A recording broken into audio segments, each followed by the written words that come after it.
I never thought the place where we met would become the backdrop to my heartbreak. New York was supposed to be our city, the place where dreams come true and love stories thrive. But on this trip, it became a cold reminder of everything falling apart. I was there for a conference, 5 intense days of networking and presentations. Every night, I looked forward to calling my wife, Sarah. Our usual routine was simple, a quick video call before bed, just to say goodnight. But on the 4th evening, the call didn't connect. I tried again and again. No answer. Finally, a message popped up, out with friends. Busy tonight. Talk tomorrow. It was unlike her. Sarah never canceled our calls without warning, especially on a Thursday. Restless and uneasy, I scrolled through her social media. She rarely shared much, but tonight there was a story: a dimly lit bar, laughter filling the air, and a glass raised in a toast. Then my eyes caught something that made my chest tighten. A man's hand gently brushing hers. No ring. No familiar face. I stared at that brief moment, replaying it over and over. The way his fingers intertwined with hers was intimate, too intimate. My fingers trembled as I messaged one of her close friends, pretending I wanted to join them for a night out. The reply was a shock: "Sarah's not with us tonight. Haven't seen her all week." My heart pounded. I called Sarah one last time from a different number, hoping to hear her voice without the usual background noise. But when she answered, the muffled sounds of a party were unmistakable: laughter, music, a man's voice. I didn't accuse her. I just whispered, "I know you're not alone." Silence. Then the call ended. The rest of the trip blurred. The city's bright lights felt harsh and unwelcoming. Every street corner reminded me of the distance growing between us, a chasm I never saw coming. When I finally returned home, the apartment was emptier than I ever imagined. Her scent was gone, her things packed away, and the only message left behind was a single sentence scrawled on a napkin: "I'm sorry." That night, I lay awake thinking about how love can sometimes disappear in the blink of an eye, and how betrayal often hides behind the most ordinary moments. I was on a business trip in Vienna, 5 days that were supposed to change everything. From morning till night, meetings filled my schedule, and in the evenings, just brief calls with my wife, Kate. She always made time to check in, even if only for a few minutes. I was used to us staying connected no matter where I was. But on the 3rd day, my phone was silent. No calls, no messages. Just one short text: "Busy, talk later." I didn't want to worry, she had friends, and sometimes they'd meet up, but never on a weekday evening. The next night, trying to unwind after a long day, I opened her social media. Kate rarely posted, but this time there was a bright photo, coffee in hand, captioned, "Unforgettable evening." At first glance, just an ordinary moment. I glanced through the comments and saw one that caught my eye: "Can't wait for our next meeting." It was from a man I didn't recognize. Something twisted inside me. I checked her stories. There it was, a short video of Kate laughing, holding this man's hand. His hand was strong, rugged, and unadorned by any ring. My heart sank. The video was brief, but every second screamed betrayal. I messaged her, "Who are you with?" The reply was cold and brief: "None of your business." I called her.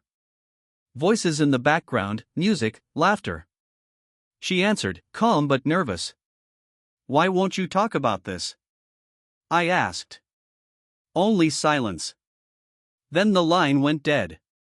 The following days in Vienna were filled with pain and despair. The city lights didn't warm me, the cold rain washed away my hope. I wrote her letters, but there were no answers. Just emptiness. When I came home, the apartment was empty.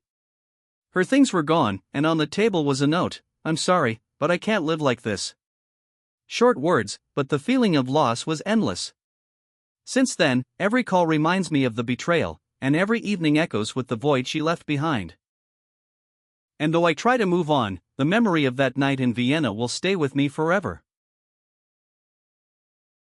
I was in Tokyo for a week-long business trip. The time difference made calls to my wife, Emily, tricky, so we usually stuck to short texts. On my third night, after a long meeting, I finally had some time to video call her. She didn't pick up. I tried again. Nothing. Finally, she sent a quick message, "Sorry, busy with friends, talk tomorrow." That struck me as odd. Emily wasn't the type to go out on a Wednesday night. But I brushed it off, thinking I was just being paranoid. Later that night, unable to sleep, I opened Instagram. Emily rarely posted, but one of her close friends had uploaded a story, a boomerang of champagne glasses clinking. My eyes locked on the hands in the shot. One was Emily's, her distinct silver bracelet gave her away. The other wasn't a friend's. It was a man's hand. No ring. The video was only 2 seconds long, but I replayed it over and over.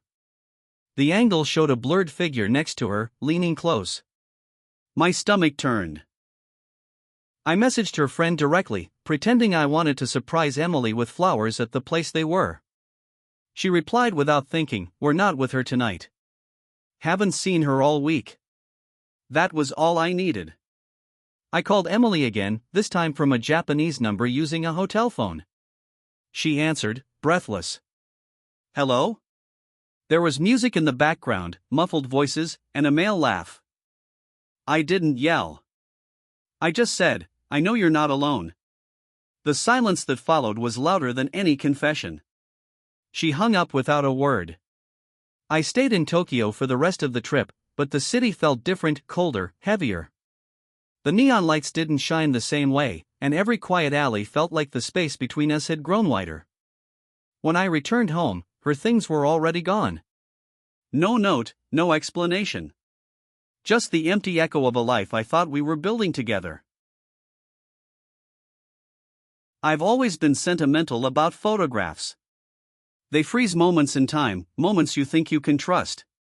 But one picture destroyed my marriage.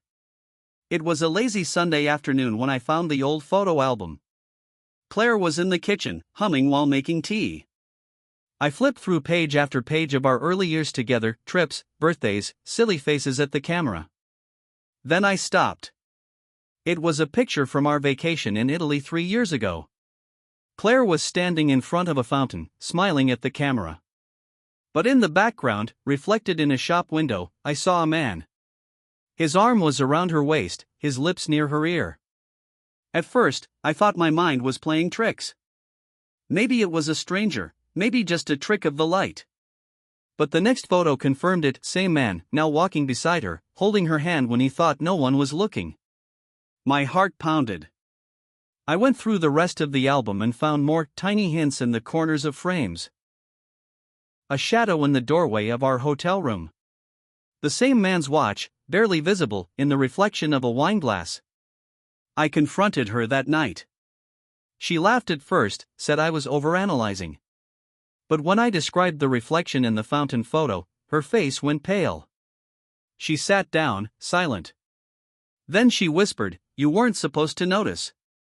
The truth came out slowly. They met during that trip, and she thought it was just a holiday romance.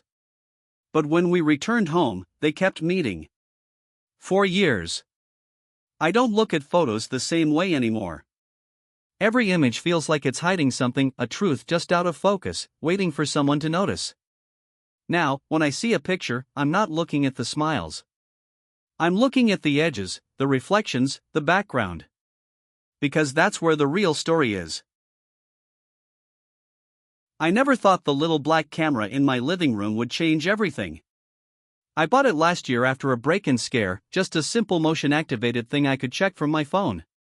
My wife, Claire, knew about it, of course. She even joked that we were living in a spy movie. Over time, I stopped checking the footage unless something was stolen or moved. One Tuesday afternoon, I was stuck at work during a heavy rainstorm. I got a notification from the camera app, motion detected. I almost ignored it, but curiosity got the better of me. At first, it was just Claire walking in, shaking off her umbrella. Then, seconds later, another figure appeared, a man. He wasn't a neighbor, and he definitely wasn't family. Claire's face lit up in a way I hadn't seen in years. They didn't speak at first. He just dropped his bag, stepped close, and kissed her. My stomach turned. I kept watching, unable to look away. They moved toward the couch. The one we picked out together on our anniversary. I felt cold. My hands were trembling as I muted my computer screen so no one in the office would hear. The feed kept rolling, each second a knife twisting deeper. I didn't confront her that night. Instead, I saved the clip and transferred it to a flash drive. The next morning, I put it on the kitchen counter under her coffee mug. No note. Just the drive. When I came home that evening, the drive was gone, and Claire was sitting at the table, her eyes red. She didn't apologize. She didn't even try to explain. She just said, "I guess you know now." That was the last conversation we ever had in that house. I moved out a week later, leaving the camera behind. I can't bring myself to delete the footage. Not because I want to watch it again, but because it reminds me that sometimes the truth comes quietly through a screen in the middle of the day, while the rain is falling outside. I always thought family gatherings were safe. You're surrounded by people you know, people you trust. That illusion shattered last Christmas. Emily and I had been married for 7 years. My parents adored her, my cousins called her the life of the party. That night, the house was warm with the smell of roasted turkey and cinnamon. We were all in the living room, talking, laughing, sipping wine. I went to the kitchen to grab more drinks and realized I'd left my phone on the couch. As I walked back, I froze at the doorway. Emily wasn't on the couch anymore. She was by the hallway, talking to someone, my cousin Mark. At first, I thought nothing of it. But then I saw it, his hand sliding along her waist, her smile not the one she gave in public, this was softer, intimate. She glanced around quickly, then kissed him. It felt like my chest collapsed. My mind went blank, my ears ringing with the sound of muffled laughter from the other room. I stepped back before they saw me. My hands shook as I set the drinks on the counter, pretending to take longer than I needed. The rest of the evening was a blur. They acted completely normal, laughing, serving food, exchanging gifts. I played along too, because I didn't want to make a scene in front of my parents. When everyone left, I asked Emily if she enjoyed the night. She smiled, kissed me on the cheek, and said, it was perfect. 2 days later, I confronted her. She denied it at first, called me paranoid. So I told her I saw everything. That was when her smile faded. She admitted it had been going on for months, always when our families got together. I packed my bags that same night and drove away, not just from her, but from a family I thought I could trust. Christmas doesn't feel the same anymore. Lights, carols, the smell of cinnamon, they all remind me of standing in that hallway, watching the woman I loved in the arms of my cousin.